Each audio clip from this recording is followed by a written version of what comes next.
up in this.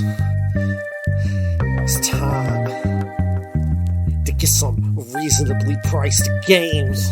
You up in the crib with no cash to your name, and that's how you got a found Budget Arcade. Now you need to find out what to do with your weekend, so you need to sit back, relax, and let these three dudes tell you where the action's at. Go ahead and download every single Tuesday morning, whether it's Spotify or iTunes or Pocket Cast. You know that we got your back when it comes to playing games with no cash. Yeah. Budget, ha ha. Budget, ha ha. Budget, ha ha. Budget, ha ha. Budget Arcade. Budget Arcade. Budget Arcade. Budget Arcade. Ha ha. Budget Arcade.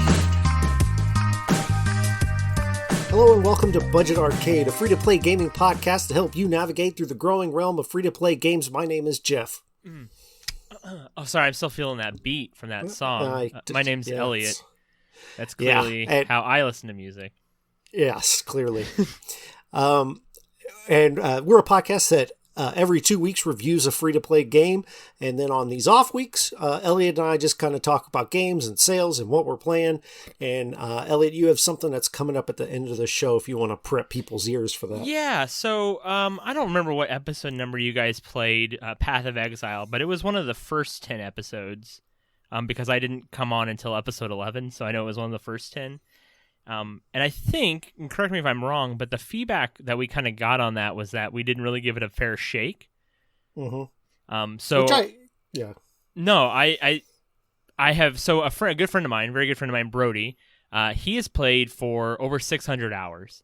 The new season just came out last week, so I decided I would play with him, and I've never played. So every couple of weeks, we're going to do about 10 minutes of us talking about our thoughts on the game. So this first one that we're going to hear is like listening to him and what he's played and how he plays and what he likes about the game and what to expect for someone who hasn't played before. So we're going to try and give it a fair shake over the next couple of weeks. And be sure to let us know your thoughts. You can find us on Twitter at Budget Arcade as well as Instagram. So let's dive into what are you playing this week, Elliot? Man, right now, I'm on a 2-week mandatory staycation from work because my job I can't do from home, so we're taking 2 weeks off. So I have a list of stuff I'm going to get to. I've been playing a lot of Path of Exile. I'm getting ready to play Persona 5. I bought that about 5 months ago and haven't played it yet, so it's staring at me. And I've actually bought a couple of Nintendo Switch games that I'm kind of excited for too. So a lot of things. How about you? And mine kind of falls into what my pick of a Game Pass game for Xbox Game Pass is Children of Mortar. It's one you played before, Elliot. Love it. Yeah, and you really liked it. And so it's a roguelike, and I'm doing air quotes, because, and not to say it's not a roguelike or it's an action roguelike, but there's so much permanent progression. Yeah, and dying is a part of leveling up. You don't really lose much by dying. And a part of the story, which is what I kind of like. I think it's really cool. Right. And so I think it actually does them a disservice by, and I don't even know if they pitched it that way or if that's just how the community interpreted it, as a roguelike. Once I kind of pulled away from that and said, I'm just playing an action RPG, that's when I really started getting into it and leveling my characters and enjoying the story and the incredible voice work and the pixel art. I want to say it's hit or oh really? It's hit or miss to me at some points. Like the character models in the dungeons are kind of like whatever, but when you're in the house and like some of the scenery and stuff like that, it's like a 10. But it doesn't take away from the game at all. And there's some interesting mechanics and lots to do in the game. So I'm enjoying it. My understanding is once I finish it, though, I'm done. And that actually appeals to me. Yeah. I love the wide varying a range of characters. Each class is, I think, very unique. You know, the difference between the caster and like the ranged class is a different type of gameplay. And you're also forced to play as all of the characters because you need to level them up.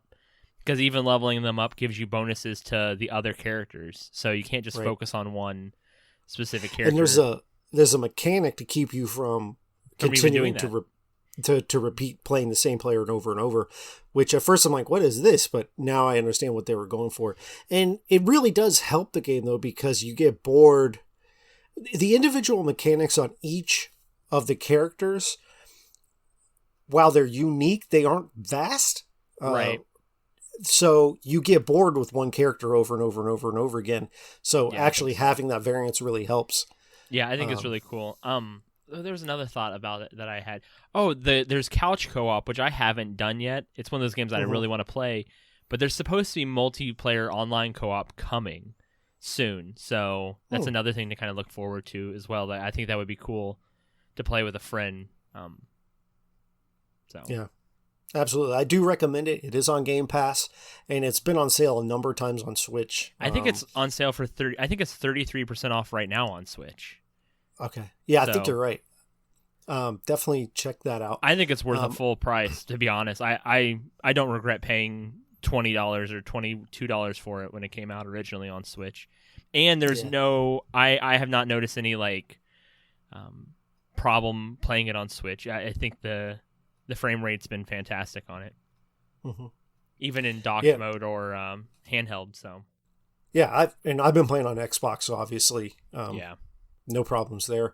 For sure. And did you watch the Nintendo Indie World presentation on Friday or Thursday or whatever that was? I did not. I did watch all of the trailers for all of the games, though. Anything stick out to you? Nothing really stuck out to me. The Exit the Gungeon, just because I do enjoy Enter the Gungeon. I haven't given it a fair shake yet, so it's on my list of stuff to get to in this next 2 weeks, too. But there was nothing that stood out to me as I'm really excited for. I am a big video games as art kind of fan, and I think there are a lot of those with the set of games that they announced. So I agree. I like that. As I'm not a video games as art guy, I find them to be slow, and with the exception of Brothers: A Tale of Two Sons, and I like that which game is fantastic. Mm-hmm. Oh, so good. But I don't really like because they seem to be really light on gameplay. Yeah. And I'm playing a game. So I didn't see anything that interested me other than Exit the Gungeon, which if anybody's not seen a Nintendo Direct before, these indie ones, they always tend to have a game in their back pocket that they launch the same day as the announcement. And that was Exit the Gungeon this year. So I picked it up right away. I'm really having fun with it. It feels like a Gungeon light. It's really a one-trick kind of pony. It's not going to have... No, go on.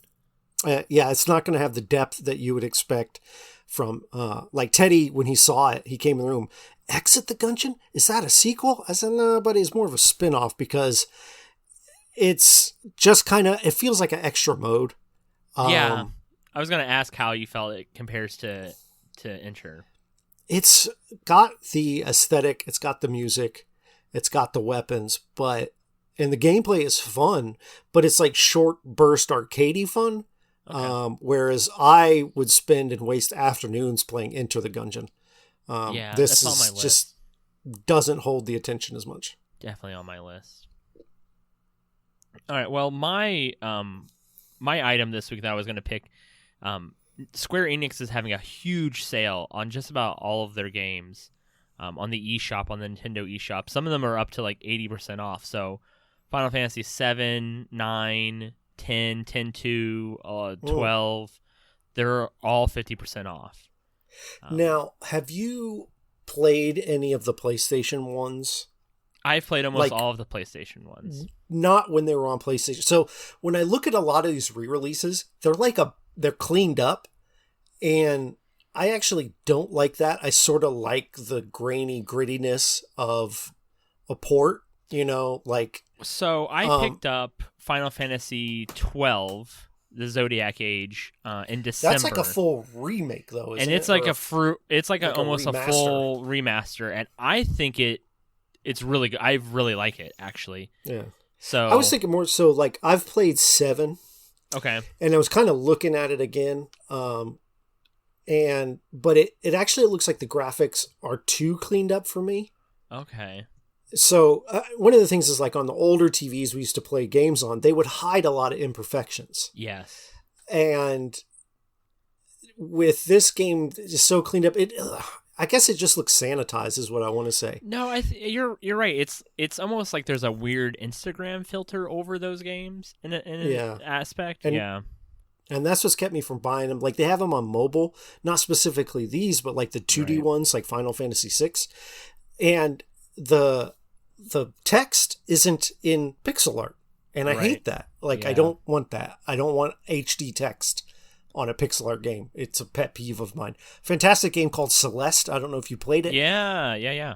Beautiful pixel graphics, high res text. It's one of those things like that game's amazing. That's the only thing I would point out and say that should be pixel art. But that's just me being a snob. So besides the Final Fantasy games, there's also Chocobo's Mystery Dungeon, which is half off. Dragon Quest 1, 2, and 3 are on that list. They're all 20% off, so they're like all less than, some of them are like $3, some of them are like $9. There's also Star Ocean First Departure, which is a game that's on my list to grab too. It's 20% off, so I might snag it. I had played one of them on the PSP, and I really like that the combat system is real time. Yeah. And it looks, I've always loved the look of 3D worlds with 2D sprites. And right now, speaking of that, right now, Octopath is on sale. And that's the last one on my list. It's half off. It's the lowest it's ever been. Octopath, that's one of those games where I've heard the story is not the greatest. Right. And it's RPG, that's like half the battle. Yeah, so Octopath is one of those games that... The graphics are amazing, though. Yeah, it's high on my list, and it's half off. It's $30 right now. It's probably not going to get much cheaper. So, it might be worth snagging. I'm a big RPG guy, and I've been hesitant to grab it, only because I haven't heard anyone talk about how they're in love with it. I've heard people talk that they really enjoyed it, but I've not heard anybody say that they're in love. It doesn't get the Persona 5 love. Like, I've heard so many people rave about Persona 5, even like Dunkey who on YouTube, who was like, I don't even like RPGs, but this game is amazing. And I'm like, okay, that's one I should have to try, because at least it has some clout, whereas Octopath doesn't. Yeah. So that's my suggestion for the week. Well, you can take them or leave them, either way, but let us know what you're playing this week while you're in quarantine. You can hit us up on Twitter and Instagram, again, at Budget Arcade, budgetarcade.com. You can email us at show@Budget Arcade. And our music is by Stimage. Okay, so I'll go ahead and let you lead us into your talk about Path of Exile, but real quick, Scott did not know that the opening music was going to be different on this episode. I asked him to upload it without listening. So if you like it, you could hit him up and tell him you want it to stay, because it's ridiculous. New song every week, every other week. I don't have that in me. No. That's what quarantine does. You get rap songs. Oh. And now you know where Jay Queasy comes from. That's my rapping name. And that's the first hit ever. Anyway, all right. Lead us into your deal, and we'll see you next week. Yeah, so we're just going to start right into talking about what Path of Exile means to Brody and his thoughts on it, and we're just going to kind of go from there. It leads in pretty well, actually. So thanks for listening, and hopefully you guys enjoy us talking about Path of Exile. All right, Brody, so I've never played Path of Exile. Yeah. How many hours have you played? I texted you the other day. I think I have 600. Yeah, right? I think you're something at like 608 or something like that. Yeah. Unbelievable. So not a ton of hours for this game, like considering which is how in-depth it is. Yeah. Yeah. How hard would you think this game would be to give a honest review for by only playing for 1 week? I think it'd be impossible. Like, okay. I guess unless you're just trying to figure out. Because if you've never played it, you're probably not even going to make it through all of the story, I would think. Maybe you would. I don't know how much you're planning on playing in that week.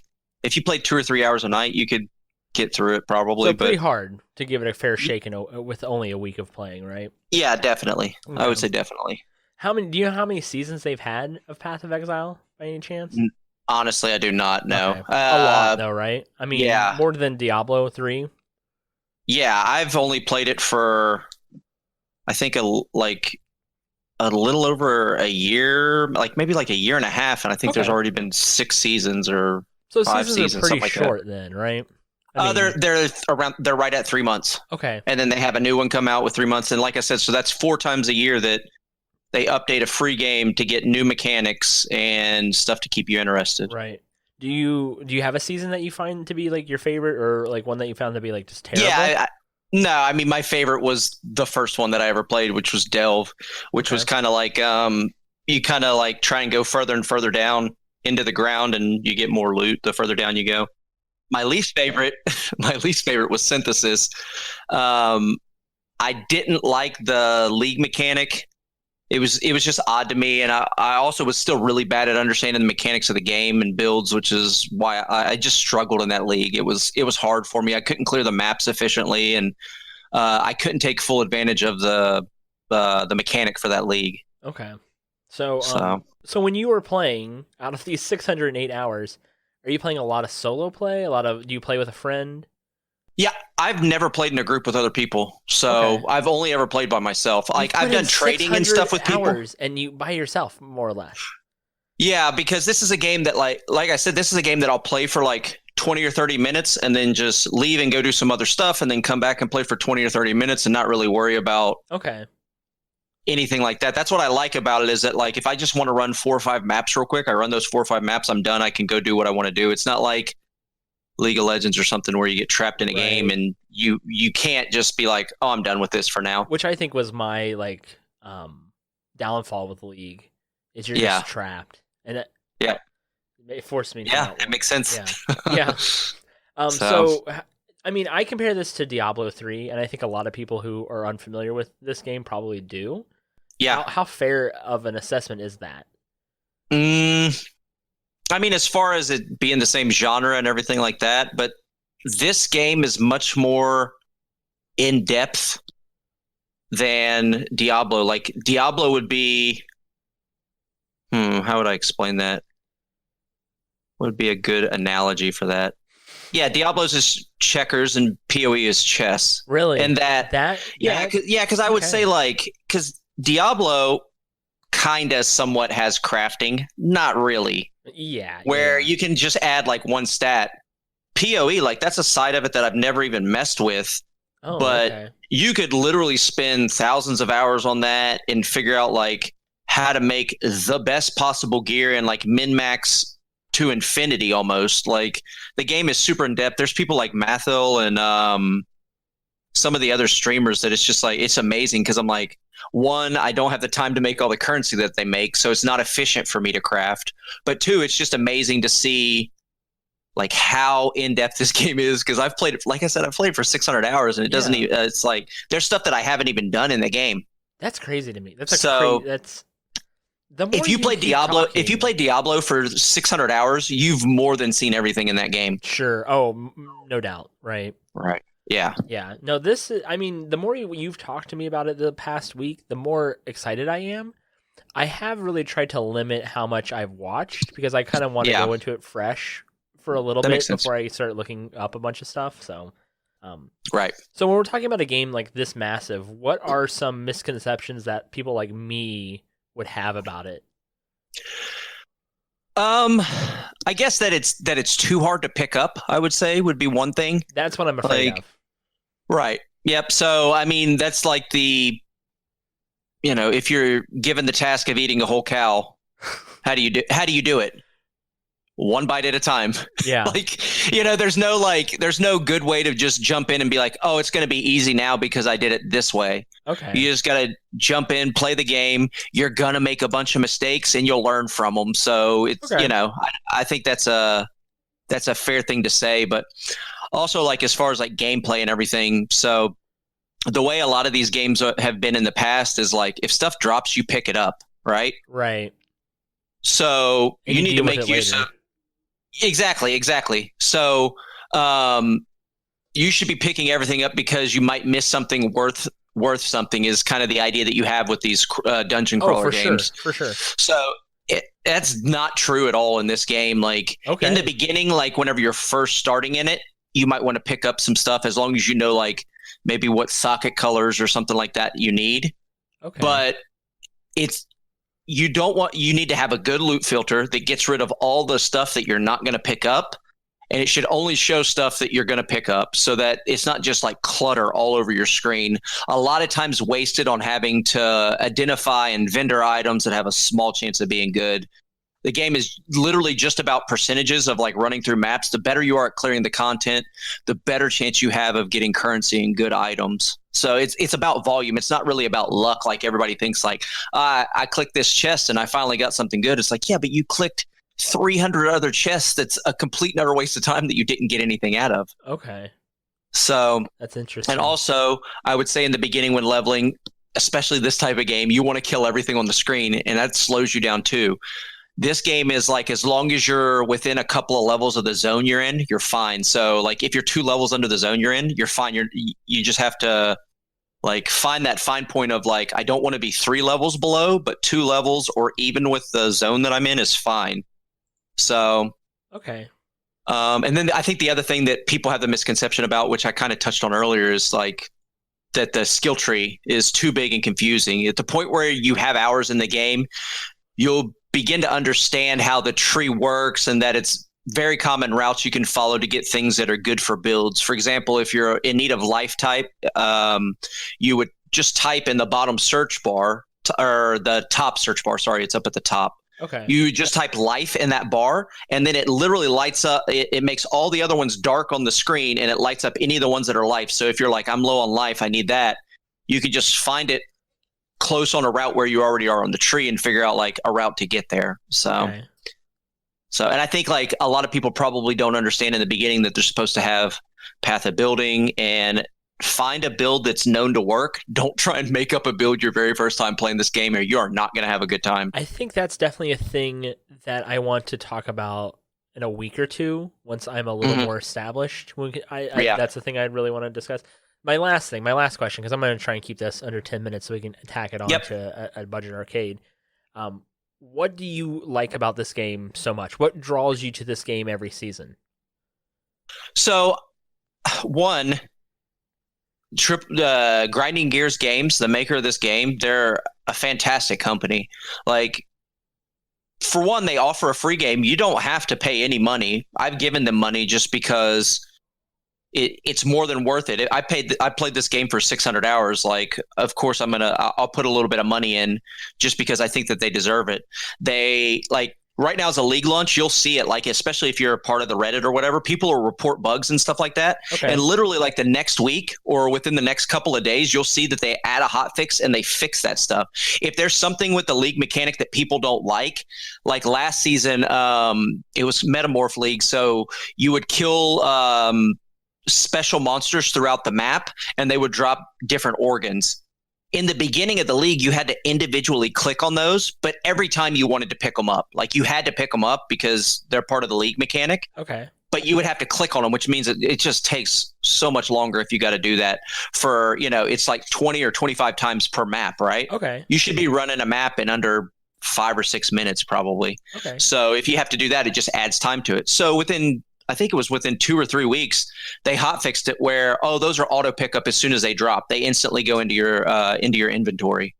So stuff like that I find really... Yeah, it's just stuff like that, like stuff that like they go above and beyond to make sure that you have a quality game, and they listen to the community. They're not like the big companies like with Diablo and stuff like that, where they're like, I think we know what's best for this game. We don't need to hear your stuff. Which has been my downfall with WoW. I mean, that was a huge downfall with WoW with this expansion, where they were letting me know what's enjoyable.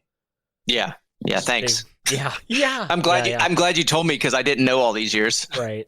Well, cool. Well, thanks for chatting. Hopefully we'll be back in another week or two, and we can talk about how I feel, because I've never played, and I'm real excited to try now. So thanks for coming on, Brody, and talking with us. Thank you.